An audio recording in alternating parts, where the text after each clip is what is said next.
Welcome back. Our next guest worked for many years at the American Embassy here in Israel and is an expert on bringing cultures together in the modern global economy that we're dealing with. Mainly between Israel and America, but of course it involves cultures of all over the world. And we're very happy to have Arona Maskil here with us. Hello and welcome to the show. Hello, thank you. So coming to Israel 20 years ago, working in the embassy, what was your main output of what you did? What I did is I was the director of Education USA, which counseled students and scholars who wanted to get accepted into U.S. universities. And within that framework, I developed an intercultural training department from understanding the need that people going into another culture, in this case America, need to understand where are they landing. They need to learn how to acclimate themselves, both on the academic level and on the social level. Mm-hmm. And that's where it started. What was the main thing, like when you're dealing with students that are doing the Fulbright scholarships or going to university, like what is like the main few things that are different that they need to be prepared for? Well, first of all, the entire American mentality of politeness. When an American says it's very interesting, Israelis right away get very excited because that means that it's something good, right? Mm-hmm.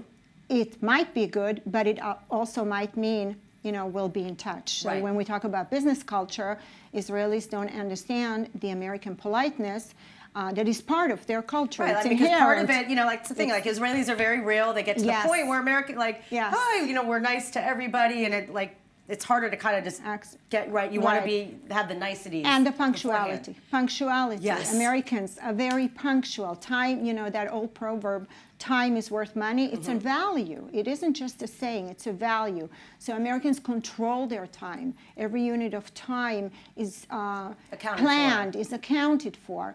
Israelis are much more multitasking, polychronic is the right word, where things might fall and schedules are not always followed. Going into America, into a business culture or even an academic setting. You're late for a long time. You're going to be warned that your and job time is is at time. risk. And when a meeting ends, Israelis going into a U.S. business meeting, they're very time allocated, time limited. When it says it ends at 3, it ends at 3. Even if we didn't get to discuss everything, it ends at 3. In Israel, if we didn't finish our conversation, it won't end at 3. Right. So agendas are followed. Right.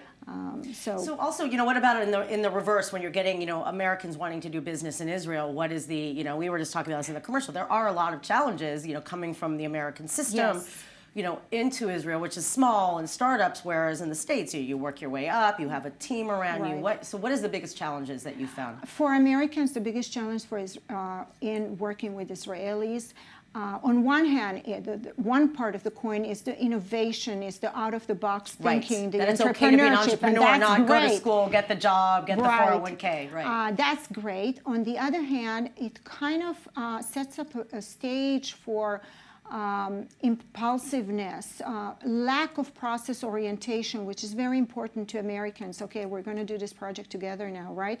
So we need to plan. We need to do a lot of planning. We need to have details. We need to be more process oriented. Israelis are much more comfortable with just having a little bit of information, and tomorrow we'll have our next startup.